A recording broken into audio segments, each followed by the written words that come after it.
everyone, welcome to episode 25 of the BakuView. Starting out with Lumino Dragonoid. This one's the Subterra. This is the only one I've seen so far. Even in the Deca I've only seen the Subterra, so I'm not sure why that is, because with it being Drago's evolution, I would think that the Pyrus one would be, especially the Deca version, but guess not. Anyway, really he looks pretty much the same as Helix Dragonoid, especially from the outside.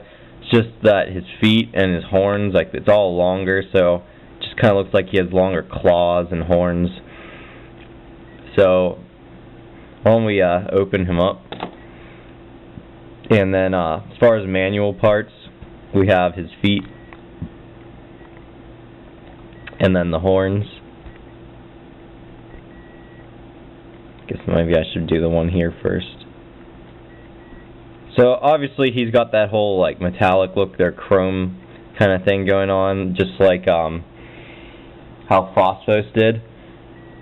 Now other differences from Lumino to just Helix is just that he's got these little extra flaps here on the sides that come out, and kind of has a meaner look to his face. It's pretty much the only real main differences here. As far as this one, he is 750G, so there he is. And then obviously for the battle gear, just like Helix, those will go down. And using Rock Hammer again, just because it's the closest one, just kind of drop that on Lumino. So, like I said, not much to say about him, since he's really not much different than Helix Dragonoid, but he definitely is a bit cooler because of the whole chrome look. So closing him up, again, is not really any different. Just push down on those horns, close his feet up, and these little things will just kind of close in, and just fold his body down. Head locks in the front, and the wings will come down, and the tail goes up, and there he is. So there's Lumino. Next we'll do Krakix. Now Krakix is interesting because, again, he has his eyes showing, but this is actually his whole head here showing. So he's kind of had that whole like samurai crown thing, so that's all part of his head there, and then the whole chest plate. Other than that, not much else to say about ball form, so let's open him up. So just like Arnott, Krakix has hands that come down, so we'll fold those down. And he has these feet that come out. And aside from that, actually the part that has a little Chaos symbol will pull up as well. So there he is, all opened up. And this Chaos one is, where's his G power?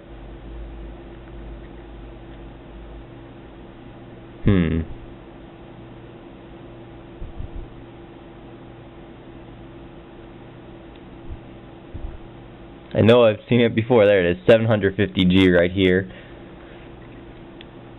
So, only other thing as far as how he works here, folding down his arms, you kind of have to, well, I guess you don't have to push his arms back up, but it kind of makes it work a little bit easier for equipping battle gear. Again, just like Aquamos, he looks pretty ridiculous like this, but you know, once you get that battle gear on there, it doesn't look as weird. So there's Krakix equipped. As far as closing up Krakix, obviously push his arms back up, but fold the feet down in that little crest. But what's really different about him is normally you would want to do something with the head first, but actually with Krakix you want to fold these arms back and then kind of push down on the head so that it's kind of, the mouth is hidden behind the chest part, and then it just snaps down like that. So that just kind of makes him stand out a little bit more than some of the other guys to me, just because, like I said, normally you'd want to fold the head down, then fold the arms down and whatever, but he obviously does it a little differently. So there's Chaos Krakix. And last but not least, Subterra Sabator here. And now while I'm not a huge fan of him, just because, I don't know, I just don't really think he looks that great to me, but I don't know. I just think he is a really interesting Bakugan, though, because he's got so much detail to him, and just so many like manual parts and stuff. I think that's probably one of the main reasons I don't like him as much as the manual parts, because there's just so much to do on him to get him into different positions and stuff. So I guess as far as ball form, so yeah, he's got this kind of like arrowish look here, and he's got, again, like some of these guys keep having, is like these little like bumps coming off right here, which is kind of annoying. The whole little like, I don't know, flamish look here, and this little circular things. Like, he just got lots of detail to him on the outside. And why don't we open him up? So now he opens up like this, and that on itself, I mean, it looks kind of interesting to me at least, but obviously he's not quite open yet. So one of the things that happens here is that his horns will fold down. So there's his horns down, and then his feet are actually right here. That will fold out, his front feet.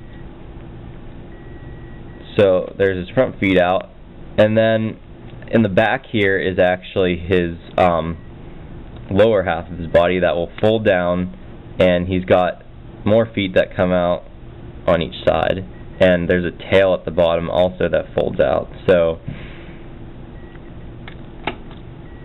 there's Sabator again, opening up like this, and his head also will, if you push it up, will kind of, mine doesn't do it so well there. Well, there you go. There, keep feeling like he's there, and then his head will kind of lock up like that. So, I mean, like I said, I do like him for the fact that he's really detailed. It's just that, I don't know, something about him, I guess I'm just not a bull fan or something, I don't know. But, he is a very interesting Bakugan. On the neck and stuff, he's got more of those flames going on. And, now, here's the, like, kind of odd thing, though, is, if you want to equip the battle gear, you actually kind of, like, fold his arms out weird like that. So, I don't know, he kind of looks like, I don't even know how to describe that. Like, kind of almost looks like a bird now. And, put the battle gear on him. So, there he is with battle gear equipped. I guess, I don't know, the more, even doing this review, the more I look at him, the more I realize he is actually kind of cool. I just wish that he didn't have so many manual parts, because, I mean, when you're actually playing the game, it's kind of, like, pointless to be sitting there, like, oh, wait, let me unfold this and do that, you know, but, I don't know, I guess, just as far as, like, collector's purposes and just to, like, kind of play with him on your own, look at him, he's pretty cool to mess around with. And he's actually 830G, so he's currently my strongest Bakugan too, so I guess I should give him a little bit more respect. So, folding him up, you want to push these back up, obviously, and then those feet will fold back down as they did, and see, we want to fold this body down, the back side of his body back up, so the tail and the feet go back, and that will just kind of go back up like it was. And next we want to get the horns down and push the head back in, and then the arms will just snap into place. So closing him up is a lot easier than opening him up, since when you open him you have to fold all the stuff out. I don't know. I mean, you obviously got to fold it back in, but it just feels a lot easier to do closing him back up. So anyway, there he is in Subterra, and I also have the clear one.